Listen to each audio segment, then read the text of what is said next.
So কেমন আছো তোমরা? আবার আমরা যেতে চলেছি হচ্ছে পুরীতে। এবারে আমরা যাব শালিমার থেকে ট্রেন ধরে পুরীতে। আগেরবারে তো তোমরা দেখেইছো হাওড়া থেকে ট্রেন ধরেছিলাম, তো এবারে আমরা শালিমার থেকে ট্রেন ধরবো। তো ওই গাড়িতে রয়েছি, 5:30 নাগাদ আমরা গাড়িতে উঠেছিলাম, আর আমাদের ট্রেন 7:05 নাগাদ। আর তোমরা দেখো গাড়িটা এত পরিমাণে দুলছিল যে আমার ফোনটাই লাস্টে পড়ে গেল। বাই দ্য ওয়ে, সামনে আয়নার এটা কি? ইস, কাকুটা বোধহয় আয়নাটা পরিষ্কার করে না। যাই হোক, এই রাস্তাটা যদি কেউ চেনে থাকো তো প্লিজ কমেন্টে বলে দাও, বিকজ আমি এই জায়গাটার নাম ভুলে যাই। আমি এরকমই, যেটাই করি সবই খালি ভুলেই যাই।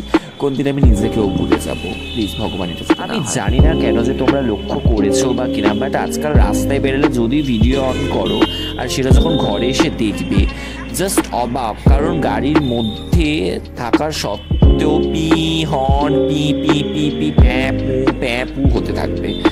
মানে আমি খালি ভাবি যে রাস্তায় এত পি প্যা পি প্যা পি প্যা পি প্যা কেন হয়? অবশ্য এত লোক সংখ্যা বাড়লে তো হবেই। জানো তোমরা, আমার দুটো রাস্তা খুব ভালো লাগে। একটা হচ্ছে এরকম ব্রিজের ওপর, আর সেকেন্ড হচ্ছে দু সাইডে জঙ্গল আর মাঝখানে রাস্তা। কি সুন্দর না লাগে ওরকম বাইক নিয়ে, সাইকেল নিয়ে, গাড়ি নিয়ে ওরকম যেতে। আমার তো ভীষণ ভালো লাগে। তোমাদের কার কার ভালো লাগে আমাকে প্লিজ কমেন্ট করে বলুন।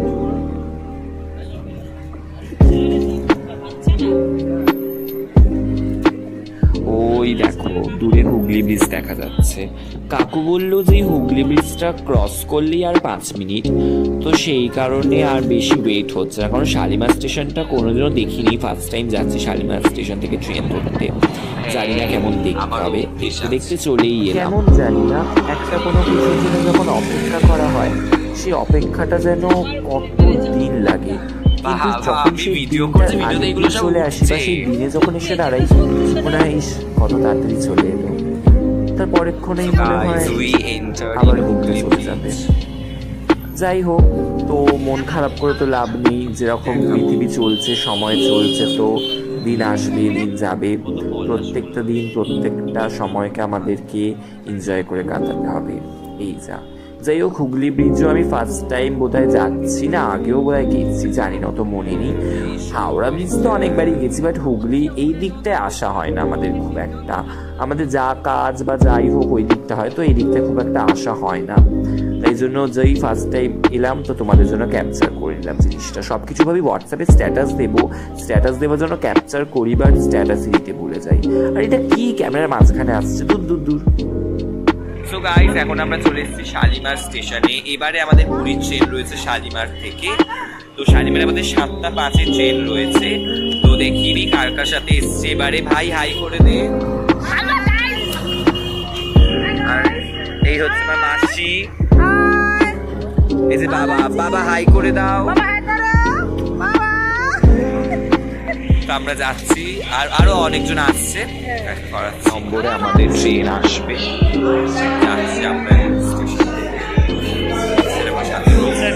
ওরা নিয়ে নিয়েছে, কি মজা।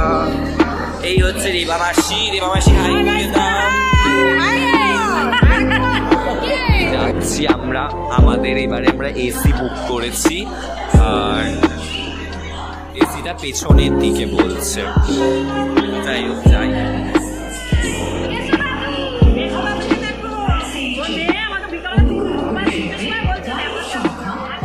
তোমরা মাথায় যখন কিছু আশা করে রাখো হয়, সেই আশাটা যখন 1 সেকেন্ডেই ভেঙে যায়, তোমাদের ঠিক কেমন লাগে? আমার মুখটাও ঠিক তেমনই হয়ে গেছে। বিকজ আমি ভেবেছিলাম যে এসি ট্রেন মানে একটা লাক্সারিয়াস ব্যাপার হবে, বাট কোথায়, এটা জেনারেলটাকে ওরা এসি করে দিয়েছে ভাই। আমি জাস্ট অবাক, কেন? আমি আমার ছেলেকে খেতে দিয়ে ওই ওপরটায় বসেছিলাম, এটাকে কি বলে, সাইড আপার না যাই হোক একটা কি বলে আমি জানি না, বাট আমি লিটারালি অবসেসড। আমি আর আমার ছেলে শুয়ে পড়েছি, আমি একদম ধারে, একটু এই হলেই আমার মাথা নিচে পড়ে যাবে, আমি ধারে শুই বাবা।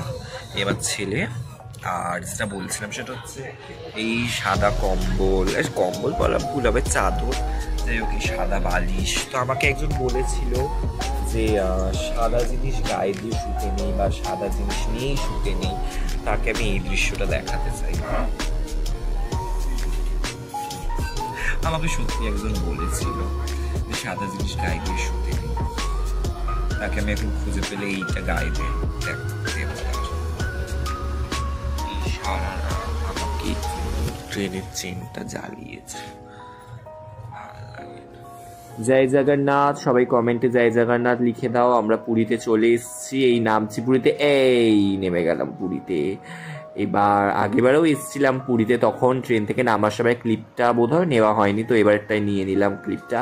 আর লিটারালি এত ভিড় ছিল যে যাওয়ারই রাস্তা পাচ্ছিলাম না।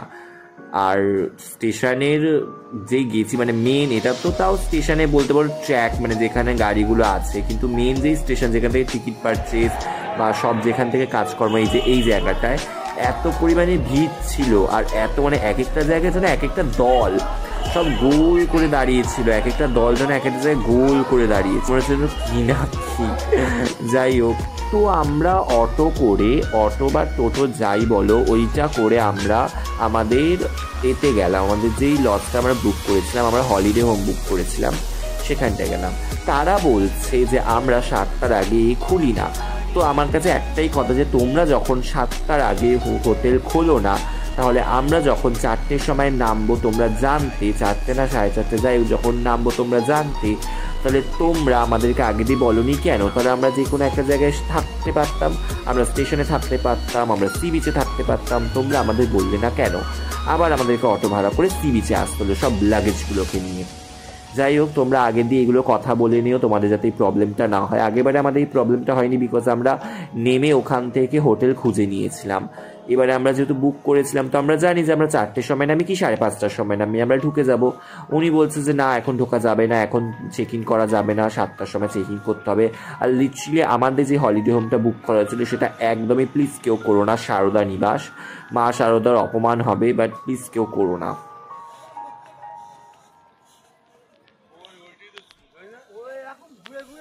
আমাদের রুম চেকিং হবে 7টা নাগাদ, তো আমাদেরকে এখন এসছে একটু ঘুরতে সি বিচের মধ্যে। বলো, তোমার কেমন লাগছে সি বিচে এসে? ভালো লাগছে। আমরা সি বিচে এসছি যে অতক্ষণ ওখানটায় দাঁড়িয়ে থাকার থেকে ভালো একটু সানরাইজ দেখে নেব, এই হচ্ছে। হ্যাঁ, এই কাঁকড়াদের বিল, এই তো ফুটো কাঁকড়া বিহার। এই যে অনেকটাই সামনে চলে এসেছি আমরা সি বিচের, এই যে সমুদ্র দ্বীপ। তো গাইস, চোখ রাখুন OMG রনির ওপর, যদি পুরো আমার পুরী ব্লগটা দেখতে হয়, কারণ আমার চ্যানেলে তো আমিই ছাড়বো, অন্য কেউ ছাড়বো। Bye bye.